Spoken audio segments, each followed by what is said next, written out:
Do you know what time it is? It's supernatural story time. And if you're easily scared, and even if you're not, there's only one thing left to do. Just turn off the lights, because these are stories that you listen to only in the dark. Old-Fashioned Ghost Stories, Volume 2, Story Number 1, The Haunted House on Park Street, Bath, The Horrible Coughing on the Stairs. Bath is a veritable cockpit of ghostdom. Its gray and venerable mansions abound in ghosts. It is, for its size, the most psychic town in England. I say this because I have at my elbow no less than 25 well-authenticated stories of haunted houses in this city, a collection that is numerically superior to that of any other town in England, saving London. And to the ghost of London there is, as I stated at my recent lecture in Chandos Street, no end, positively no end. One evening last January, I read a paper on my superphysical experience before an extremely intelligent and I venture to say appreciative audience of theosophists at their headquarters, Argyle Street, Bath. Among the number was a gentleman, quite a stranger I believe, who gave me his card and asked me to call on him next day. I did so, and in the course of a very entertaining chat, he narrated to me the following story. Some years ago, some friends of mine named Hartley took a house in Park Street, which, as you may know, is built on the side of a hill. The house suited them. It was warm, dry, in a very tolerable state of repair. It was also in a quiet and thoroughly respectable part of the town, and the rent was low, ridiculously low, so low indeed, that they began to wonder why it was so low. Anxious to find out if their neighbors were equally fortunate in the matter of rent, they made inquiries, and learned to their astonishment that every other house in the row was let at more than double the price of theirs. Why was this? Was their landlord a philanthropist, a Carnegie, a madman, or what? Or did the house contain some subtle flaw they were yet to discover to their disadvantage? Perhaps, very much to their disadvantage, for they were sufficiently worldly to discredit sentiment and business. Getting on the track of former tenants, they plied them with cautious questions. It was of no avail. The bait did not take. They could ascertain nothing. Then they gave up, and the truth at last leaked out.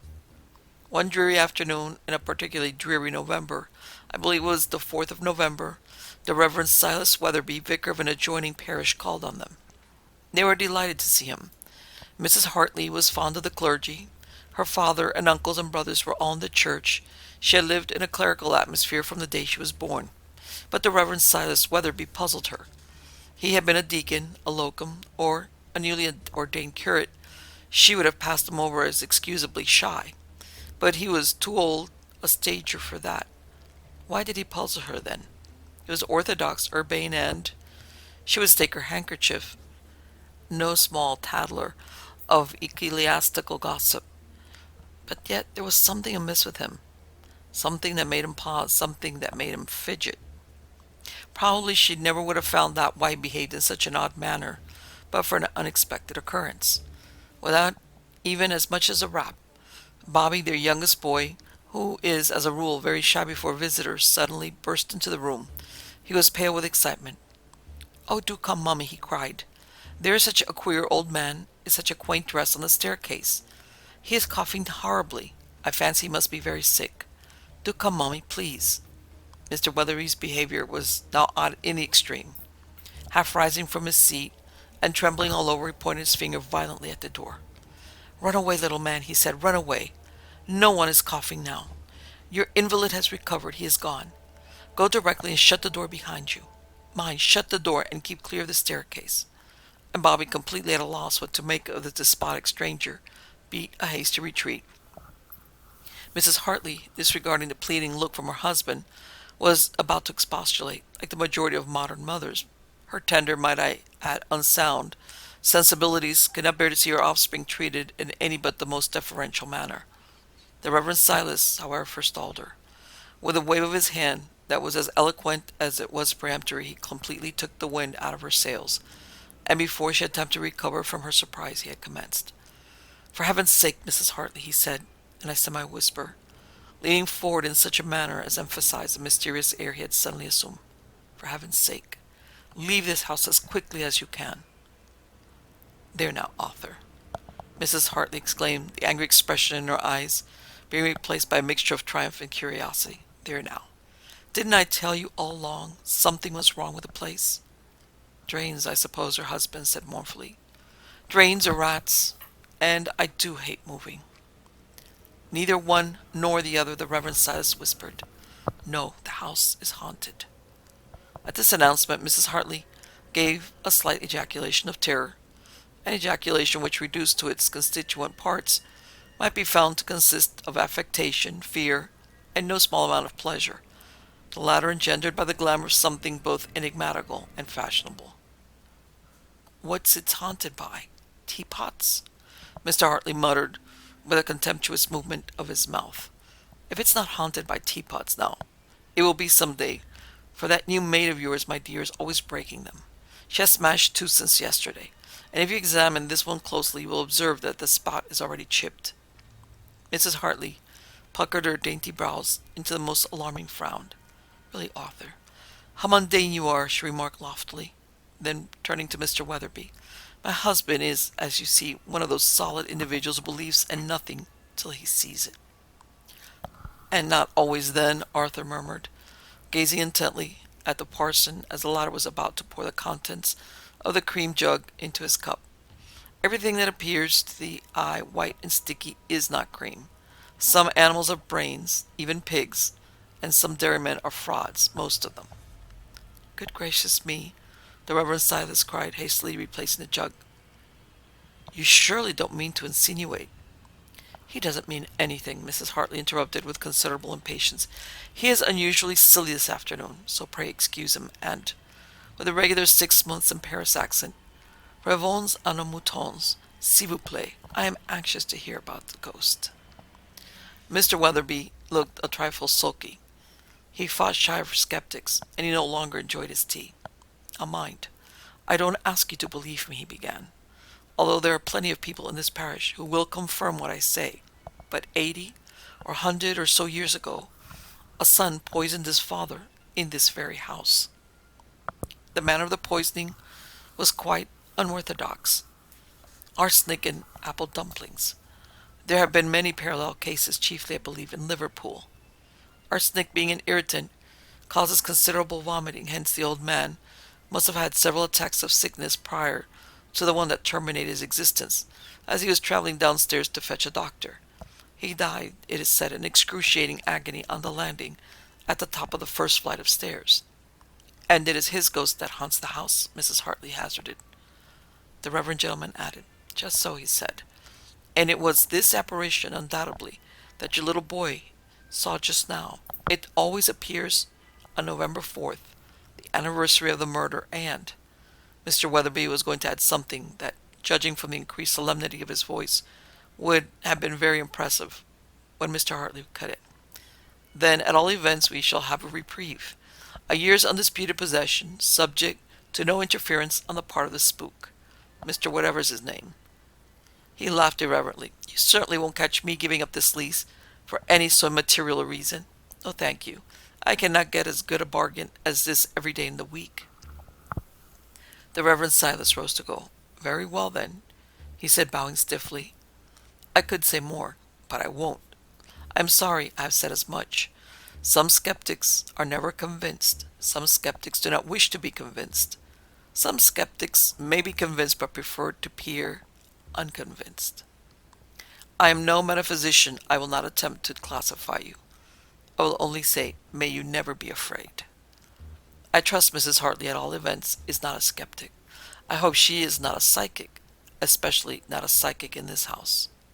I wish you good day. He did not wish us good luck, Mr. Hartley explained as the door banged. By Jove, I have no patience to listen to such stuff. Haunted indeed. But his wife shook her head. Skepticism is one thing, and what Bobby saw is another, she argued. You can't get over that, Arthur. Now we are doing the right thing for the children and remaining here. In all matters concerning her children, Mrs. Hartley's instincts were always acute. 1 or 2 of them were babies, even younger than Bobby. On this occasion, however, Mr. Hartley held his own. Bobby, he reasoned, must have had the daymare, and even if he did see anything, no harm has come of it. You must recollect, my dear, he observed, that I have not been doing well on the stock exchange lately. Moving is a costly thing, and if I spend money in one way, I must recoup it in another, which means no new dress for you and no West End supermare for the children. The validity of this logic was not lost upon Mrs. Hartley. She reflected, and then, with her customary adroitness, gave a turn to the conversation. It was once again November, the 4th of November, and the staircase incident of a year ago now seemed remote and improbable. It was, however, uppermost in the minds of both Mr. and Mrs. Hartley, though they both pretended to have forgotten it. They had neither seen Mr. Weatherby again, nor had they mentioned the appearance of the ghost to anyone. It was really of so little consequence. It was a wet afternoon, wet and chilly, and as neither Mr. or Mrs. Hartley had any particular inducement to face the elements, they decided to stay indoors, Mrs. Hartley reclining in an easy-chair before the drawing-room fire, while her husband seated himself in like manner before a blazing hearth in the dining-room. They tried to read. They could not. They tried to sleep. They could not. And somehow they felt that they ought to go and look at the children, but they would not. And so they whiled away the hours in this half-hearted and wholly unsatisfactory manner. It seems the sudden opening of the nursery door first disturbed Mrs. Hartley, and fancying she heard someone steal gently across the landing, she called out, but there was no reply. So thinking it was fancy, she was about to settle down again, when the sound of someone coughing made her heart beat quickly. Who could it be? Not the nurse. The nurse wouldn't cough in such a deep and hoarse manner. Nor yet Arthur. She would recognize his cough anywhere. Hark! There it was again. Cough, cough, cough. Just as if someone was being sick. Someone being sick. Ah, who could that someone be? Who indeed? But, and fearing lest one of the children might be on the stairs, she overcame a momentary weakness and sallied forth. What she saw froze her with horror. At the top of the hall staircase was the figure of a man clad in the costume of the 18th century. Long maroon tailcoat with vest to match, knee breeches, and coarse yellow stockings. Mrs. Hartley couldn't see his face, as he was in a recumbent position and vomiting horribly. Looking up at him from below, her eyes big with pity and wonder, not fear, was Kitty, the Hartley's youngest child. Catching sight of her mother, Kitty cried, "Oh, Mummy, do tum down, the poor man is awful ill. Do help him. I'll tum too." And, suiting the action to her little words, the little mite prepared to ascend. No sooner, however, had she set a foot on the staircase than the old man slipped and, falling sideways, plunged through the air. Making sure Kitty would be hurt, and regardless of the fact that she was merely clutching at a phantom, Mrs. Hartley appears to have made frantic efforts to stay the disaster. Whether in her agitation she tried to go down the stairs too quickly, or whether in her anxiety to save the child she lost her head and simply leaped forward, it is impossible to say. She herself always declares that the stairs collapsed under her. Anyhow she fell, and crashing into Kitty, literally crushed the life out of her. Mr. Hartley found mother and child lying together at the foot of the stairs, and although he saw no sign of any apparition, he is no longer a skeptic. His wife recovered. At least she's alive, though I am told some internal complaint, the result of the catastrophe, makes her long for death. Some months after Kitty's burial, when time had a certain extent mollified the poignancy of suffering caused by her death, Mr. Hartley received a letter of condolence from the Reverend Silas Weatherby. The greater portion of the epistle was simply a formal declaration of sympathy, but the concluding lines, inasmuch as they bear on the haunting, are worth repeating. The worthy divine wrote as follows: "If you recollect, at our last meeting I gave you to understand that I had something further to tell you, reference the occult disturbances in your late abode. You will probably treat my statement with contempt, badly concealed under cover of a pretty pasquinade. But I am prepared to run the gauntlet of your skepticism in order to relieve my conscience. What I would have told you, had I not been silenced, culpably, I own, by your ridicule, is this: the appearance of the sick man had always been followed by some dire calamity, whenever any attempt has been made to set even as much as 1 foot on the staircase during the manifestation. Hence, my warning to Bobby. I cannot, of course, explain to you why a phenomenon of this sort should entail physical disaster any more than I can elucidate the mystery of the ghost candles of Wales, or the banshees of Ireland, between which manifestations and the phenomena in question There is a strong analogy. But should you feel sufficiently interested in the subject to ask for further confirmation, or even be sufficiently dubious to demand testimony, I will with pleasure provide you with an abundance of credible corroborations, both documentary and oral. But Mr. Hartley was perfectly satisfied. Second story, The Minery, Devon. The Man with the Bucket. Dear Mr. O'Donnell, in reply to your inquiry as to that psychic experience I had in Devon, I will do my best to make the affair explicit, although, as you know very well, I do not pose as a scribe. Well, it took place 3 years ago, June 15th, 1905. Shall I ever forget the date? My friends the Maitlands had only just taken the Minery, a pretty Yellowstone villa, modern in every respect. It stood some few yards away from the road and was fronted by a lawn, bordered with honeysuckle, sweet peas, and Devon roses. I tell you this to impress upon you the fact that there was positively nothing suggestive of ghosts either in the grounds or building, the latter being as unlike the orthodox haunted house as one can well imagine. If anything should have warned me, it was a hesitating and half nervous manner, so unlike herself, which Dora Maitland showed me my room. I do hope you will like it and be comfortable, dear, she said, as she stood for a moment on the threshold, a strangely perplexing expression in her eyes, and one which I couldn't then interpret. Be sure to tell us if you don't, and we will have you moved at once. Why shouldn't I asked in unfeigned astonishment. It is delightfully snug and sunny, a south aspect, a charming view, and, oh, the most delightful of dainty furniture. Why, Dora, I should indeed be an ungrateful sybarite if I didn't revel in it. And Dora forced a smile. The hot summer days drove us into the open. We got up early and went to bed late. Being a man and fond of cricket and fishing, you would hardly appreciate the life we led. We are women of the old school, and consequently spent all our time at home on the lawn, plying our needles, possibly at the same time chewing chocolates, or discussing our favorite books, motoring, and golf we left to others. The 15th of June was warm and sultry. We had been invited to spend the evening at the adjoining vicarage. Dora had a headache, her mother was a chronic invalid, and so, willy-nilly, I went alone. It was a stupid affair, mediocre music, still more mediocre supper, and bridge. Fancy bridge in a sleepy country parsonage. Fancy bridge anywhere. I hate bridge. The guests were of the usual sort, prudish, prosy, and plain. A widow and twins, the Miss Somebodies of somewhere, a curate, a doctor, and a lawyer. What, with the exception of the last, could be more respectable? What more? Dull, deadly dull. They were all, the men I mean, very anxious I should play cards, but for once in a while I made myself positively disagreeable and sat alone. 11 o'clock came.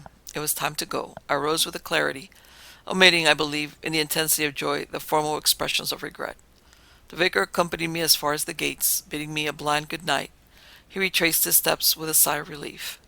Mrs. Maitland had left a light burning in the hall.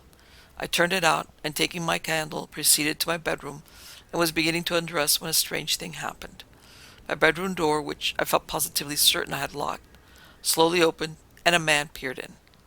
I can see him now, strong, regular features, with piercing, dark, and somewhat sinister eyes that were in marked contrast to the iron-gray brows and wavy, neatly parted hair. The chin was square, the head well-shaped. He was a handsome man, yet he did not please me. I was frightened. For some seconds he glanced furtively around the room, his eyes resting on the bedstead, which he regarded in a manner that made my flesh creep. Who could he be? What on earth did he want? Terrified lest he should see me, though why it was he hadn't done so, I couldn't for the life of me imagine.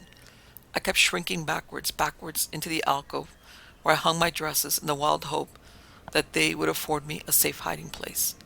Presently, to my unutterable belief, he disappeared, and I heard his footsteps tiptoeing gently down the staircase. Here, then, was my chance of escape.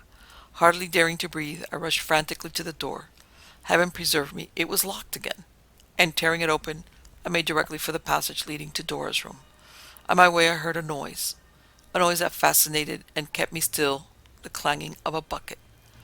What could a man be doing with a bucket at this time of night? A bucket? And on that staircase so daintily furnished with velvet pile?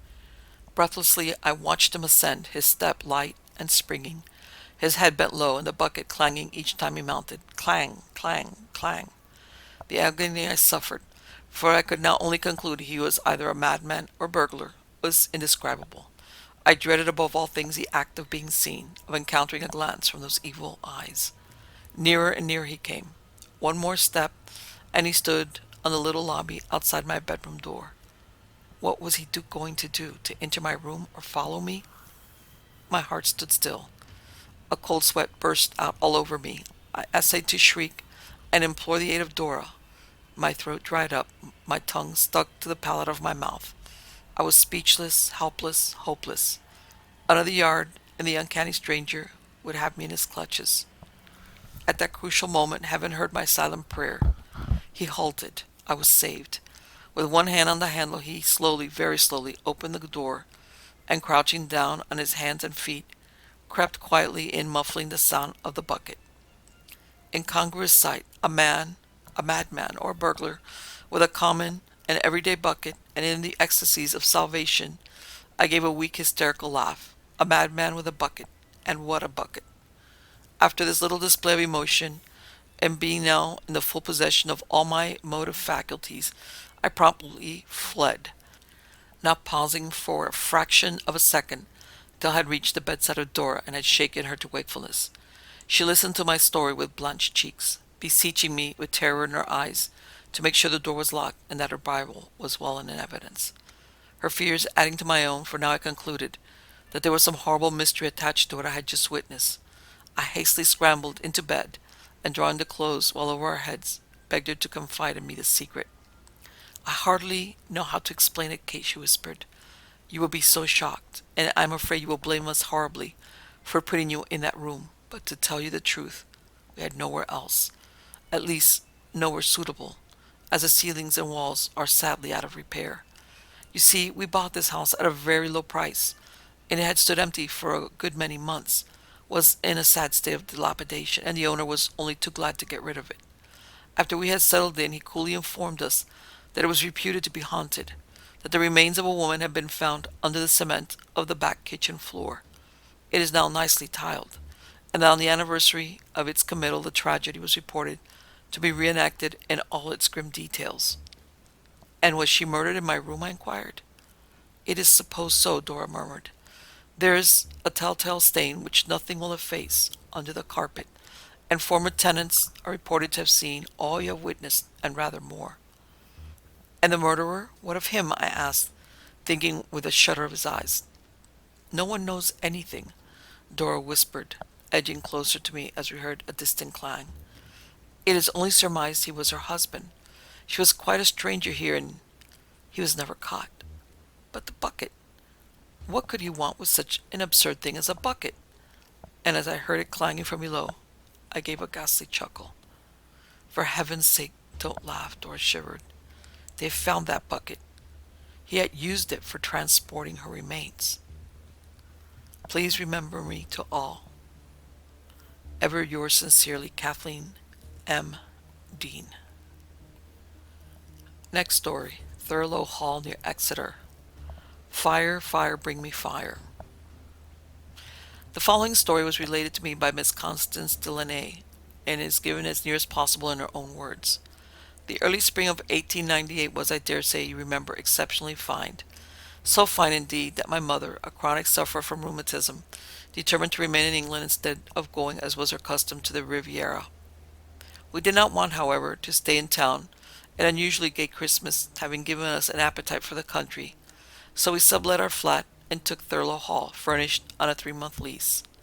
We had never been to Devon. We had heard much of its beauty. We were disappointed.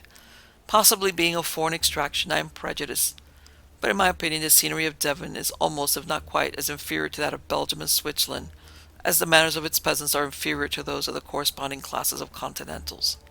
The West Country rustics did not impress us favorably. On our arrival they welcomed us with gapes and stares and boorish grunts.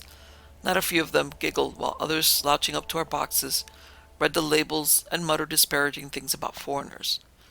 We were told it was a spirit of independence, a spirit presumably fostered by the democratic teachings of the board school, which, if it had accomplished nothing else, had effectually taught the children to be rude. The pretty simplicity and deferential mannerisms described as characteristics of these villagers by mid-Victorian writers had become obsolete.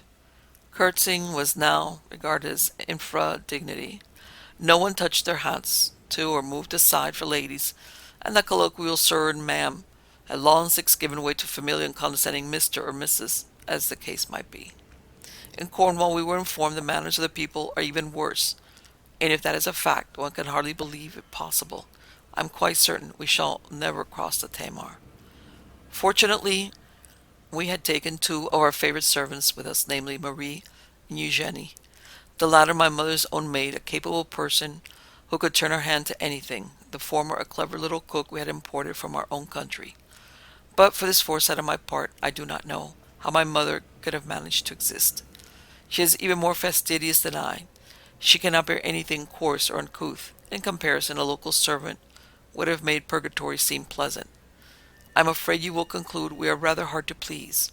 Perhaps we are somewhat exacting, but we cannot help it. We are women of the old school, may I add of gentle birth, who claim to the full all the privilege of our sex and station. Besides, we offered a good sum for the house. We expected to be treated fairly. According to the advertisement, the hall was furnished. It was, in reality, nothing of the sort.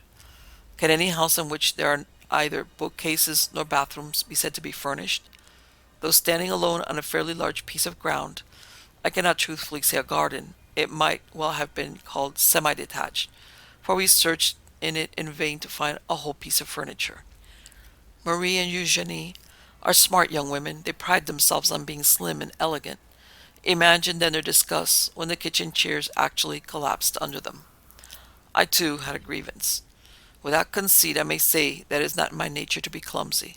How was it then that I broke 3 cups, a saucer, and a cream jug within the short space of half an hour? The reason was obvious enough. The cups were all cracked, the saucers damaged, and the jug should have been labeled "Beware of the handle." Even moderately disfigured china is my mother's pet aversion. How she suffered under these circumstances I will not attempt to describe. But the plate. I've heard of gold plate, silver plate, copper plate, brass plate, and electroplate. But with none of these could I associate this mongrel species, these odds and ends we were called upon to use. It was indeed an enigma, and I hate enigmas, especially when they are not worth the trouble of solving. Luckily, substitutes were easily obtainable. I wired for a complete supply of plates from home, after which the motley crew of hirelings were no longer in evidence. And the carpets. I've always thought such luxuries, even the most costly, a doubtful blessing. These were undoubtedly an unmixed evil. Fortunately, we were able to dispense with them. The floors underneath were of polished oak, and with these we were greatly taken. True, we were somewhat puzzled to account for certain irregularities in the boards, but on the whole I think we should have been more astonished had we found them intact. Could we by any means make the place tenable? Marie and Eugenie are brave and forgiving girls. In spite of their secret adventure, they had never been so insulted in their lives. They thought it possible. Mother and I were doubtful. We hired all the furniture there was to be hired from the village. We engaged by the day the only prepossessing and respectable woman it contained, and we tried to settle down and pretend we enjoyed it. From the beginning, it was a fiasco. We were miserable, and to add to our distress, or rather to fill to overflowing our cup of misfortune, the weather became miserable, too. It began to rain. What was there no hope for now? Nothing. What was there to do now? Nothing. Nothing but sit at the window and gaze at the dreary lawn, shut off from the road by a hideous wall, or to flit about from one room to another, wringing one's hands like a distracted phantom. A phantom. I did not believe in phantoms when I came to Thurlow. I treated the unknown with the blind levity of a Voltaire. I was inconsequently skeptical. I had been born psychic. Though I was sublimely unconscious of it, the dawn of my awakening was at hand. Though the house was undesirable in so many ways, cold, bare, comfortless, dilapidated, it was not without interest. It was old with the antiquity of 2 or more centuries, and age is always interesting. There were rooms in it, narrow, rectangular rooms, darkened by Virginian creeper that dropped their crimson foliage over diamond panes, rooms the very air of which seemed charged with the shades of old-world wits and savants. In my imagination the house had once been a school. The severity of the walls, the coldness of their neat yellow stones suggested it. I went so far as to fancy I could discern ink stains on the skirting boards, and who but schoolboys ever desecrate a floor with ink stains? The predominating feature in the house was undoubtedly the staircase. It was the first thing one noticed when entering. There was no escaping it. Confronting the door, in the very middle of the hall it stood there, like some gray and massive sentinel, and barred the way. One wondered how it ever got there. It was so disproportionately large for the house. It was masterful, aggressive, fascinating. Marie declared there was no getting away from it, that it lived. And it was made of stone. There was no doubt about it now. The hall had indeed been a school. Would anyone put a pedagogue have a stone staircase? Ugh, my mother felt a twinge of rheumatism the moment she set eyes on it. It was curiously wanting in proportion, consisting of barely a dozen steps. It was most uncomfortably steep and of a most unnecessary width. I compared with some strange squatting animal, a comparison that grew on me the longer I remained in the house. At the top of the staircase was a gallery, protected by high rails, which I discovered connected the used and disused portions of the house. In the latter there were some rooms we did not care to inhabit. There were a few we were even unable to explore. They were locked. I felt no curiosity about them. They were certain to be both commonplace, prosaic, and dusty. Every time I passed them I smelt dust, and I cannot endure a particle of dust. If I believed any of them to be a library, I might have been tempted to pick the lock. I'm passionately fond of books. That is to say, of some books. When I'm exiled in the country and it is always raining. I was in search of a book which I had laid down somewhere when I crossed the hall one afternoon and left my mother dozing in a big armchair before the drawing-room fire. Marie said she had seen it on the oak settle, most likely, for I often took my book and lounged on it. You see, I had grown fond of the oak settle naturally, for it was the only piece of furniture in that monster house that stirred in me any friendly feeling whatever. But Marie must have been dreaming. It was certainly not there. I would have called to Marie to come and help me search for it, had I not remembered that she and Eugenie had gone into the village to do a little shopping on their own account. They laugh in their grandest manner at those silly little shops, but with a true woman's instinct they cannot resist buying. I felt indignant, provoked, angry. Never had I wanted to read so much, and never had I been at such a loss to find a book. Oh, I recollected there was one upstairs, an ancient and musty edition of Eugene Aram. Proof positive this that the place was once a school. Would anyone save a schoolmaster read Eugene Aram? I'd seen it lying on the floor of a disused cupboard, alone and forsaken, a solitary relic of the academical bookshelf. Were I in a library, Eugene Aram would probably be the last book I would choose to read. Lytton's tales are horrible. I abominate horrors. I thought of the staircase. I glanced at it. It was really very dark. I shuddered. I did not understand why I shuddered, unless it was on account of a draught. Of course, a draught. The house was full of draughts. The hour was late, the afternoon was cold, it was March, and undoubtedly a door was open somewhere. The book was not worth the trouble. I was overtired. I would return to my mother. This I was actually preparing to do when the sudden appearance of a light made me pause. It came from the disused wing overhead. I can assure you I wanted very much to go to my mother. I would have given all I possessed to have gone to my mother. I could not. I could not stir. That light enthralled me. I had never seen such a light, such a queer, unaccountable light, a light that to anyone less skeptical might have seemed unnatural. Perhaps it was an unnatural light, and I laughed. But what? What in the name of heaven could it be? Drawing rapidly nearer and quickly assuming the appearance and proportions of a fire, it filled me with the most unusual, the most preposterously unusual doubts and fears. And now, for the first time, I detected it was accompanied by incongruous, though perfectly intelligible sound. The sound of someone tapping with all their might, tapping with a pair of high-heeled shoes. Aghast at this discovery, my perplexities increased, and I was vainly endeavoring to extricate myself from a chaotic quagmire of unpleasant thoughts, when a scream, the very intensity of which made me tremble, echoed and re-echoed throughout the house. Fire! Fire! Bring me fire! These words, apparently so strangely paradoxical, were repeated with renewed vigor and anguish, the voice, after each effort, dying away into the most appalling and piteous wail. The screams were coming nearer, but before I had time to realize the tumult was so close at hand, or to fortify myself against the tableau, I now had every reason to anticipate. A girl, her hair and dress a mass of lurid flames, came rushing frantically into the gallery. The spectacle she presented was so satanically awful that I immediately crossed myself. An indescribable thrill of terror ran through me. I knew I was actually in the presence of an apparition.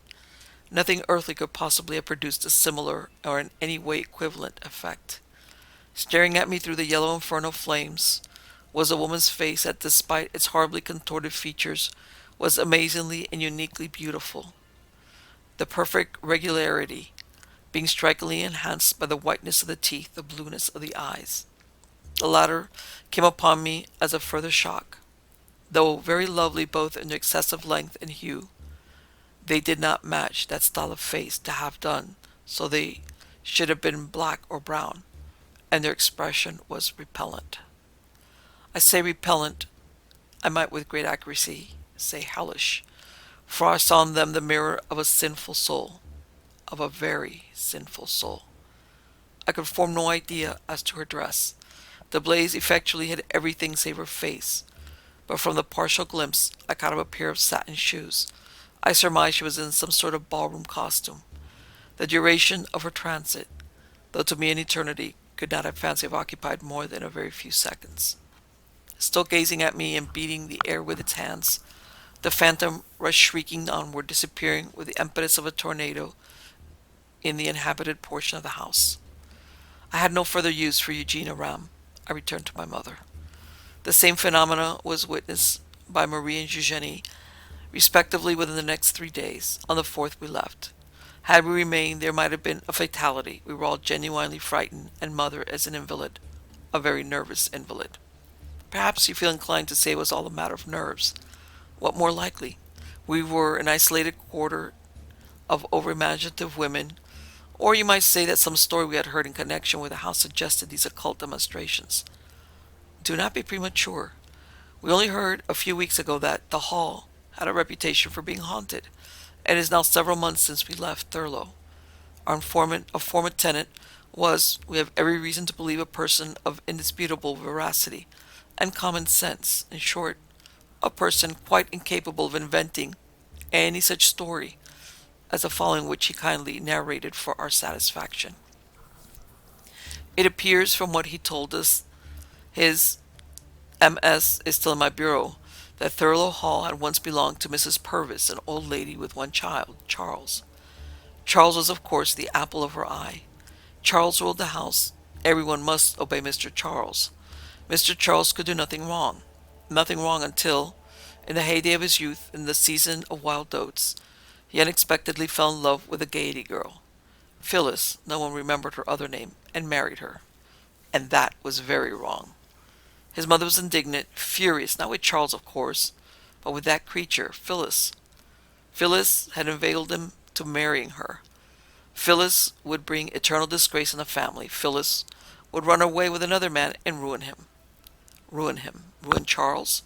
And the fond mother grew despondent, very despondent. So despondent, indeed, that unkind neighbors said she was mad. They were wrong. The despondency was only a reaction. She suddenly cheered up. All was apparently forgiven and forgotten. Charles and Phyllis were invited to spend Christmas at Thurlow. They went. Very naturally, they went. Charles overjoyed at the prospect of displaying the Purvis estate to his charming wife. His mother welcomed Phyllis effusively. She made her feel thoroughly at home. She expressed an ardent desire to see her in her bridal robes. Phyllis consented. What else could she do? She had been a Gaiety girl. She had lived for admiration. Arrayed in her wedding garments, she entered Mrs. Purvis's room, surprising the old lady in the act of lighting an oil lamp, a rather shaky old lamp, filled to the brim with oil. Phyllis was radiant. Her sole thought was of the sensation she would create at the coming Christmas festivities. Had she been less absorbed, she might have noticed how the hand trembled that raised the lamp, She might even have been on her guard. But vanity as well as love is blind.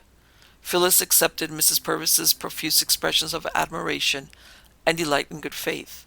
They were, of course, both genuine and natural. They were, moreover, her due.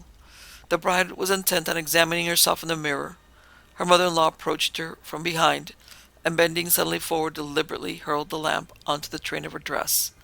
There was a loud crash and explosion, and the wedding dress was on fire. No one was at hand to render assistance. Charles and the servants, having been slyly inveigled out of the house, and the only response to her screams were loud peals of laughter from her now wholly insane mother-in-law. It was small wonder that the poor girl lost her head, and craving water, cried in her agony, "Bring me fire! Oh, bring me fire!" In that mad rush from the room, along the disused corridors, her one endeavor would appear to have been to reach her bedroom. Perhaps she had forgotten that Charles had gone out, but her efforts were frustrated by the fiendish fury of the flames. The amount of oil on her dress must have made it blaze like a furnace. She had barely crossed the gallery into the opposite wing of the house before her scorched and smoldering limbs gave way, and falling to the ground, she was speedily burned to ashes, her supreme and final agony being summed up in a despairing cry, so loud and piercing that it was even heard outside by Charles. Not daring to approach the house alone, Charles summoned some villagers, and keeping well in their rear, gingerly accompanied them across the lawn to the front entrance. There they were met by Mrs. Purvis, chuckling horribly. Corridors, gallery, and staircase were in flames, and had it not been for the opportune arrival of the vicar, the whole place would have been consumed. Thanks, however, to his vigor and level-headedness, the fire was eventually extinguished, and although the damage done was considerable, the bulk of the property remained unscathed. No trace of the unfortunate Mrs. Charles Purvis being found, the precise manner of her death for many years remained a mystery. But the erratic babblings of her mother-in-law supplied material for certain conjectures, which were afterwards confirmed by the lucid and exhaustive confession of the old lady, who regained her reason on her deathbed. Though a thorough restoration of the property was effective, Charles would never live at the Hall. A long series of unsatisfactory tenancies succeeded the events I have just related, and the story of a ghost has at length come to stay. And B. I have had good reason for believing the house is still, as of August 1908, haunted. Most probably this will always be the case.